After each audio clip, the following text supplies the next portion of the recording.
Menghadapi masyarakat ekonomi ASEAN atau MEA, sangat diutamakan menanamkan kecakapan karakter pada anak. Kecakapan karakter ini digunakan sebagai bekal sekaligus benteng agar anak bisa menjadi insan berakhlak mulia.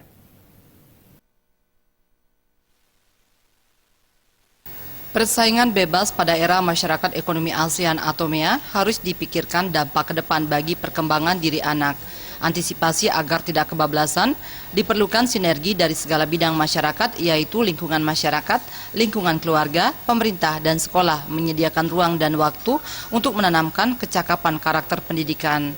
Praktisi pendidikan Ide Bagus Ano mengatakan, ada beberapa kecakapan karakter yang harus ditanamkan pada diri anak, yaitu kecakapan emosional, spiritual, sosial, dan intelektual.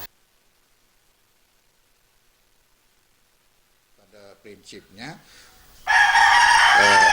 kurikulum nasional yang akan datang itu seimbang antara intelektual dengan pendidikan karakternya.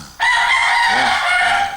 Jadi pada prinsipnya dari teorinya dari dulu sudah dipegang bahwa harus menanamkan kognitif, intelektual, afektif, psikomotor. Afektif itu sikap, psikomotor itu keterampilan. Sekarang kurikulum 2016, kurikulum nasional itu harus mengoptimalkan. Karena dinilai sikapnya, karena dinilai keterampilannya dan sebagainya.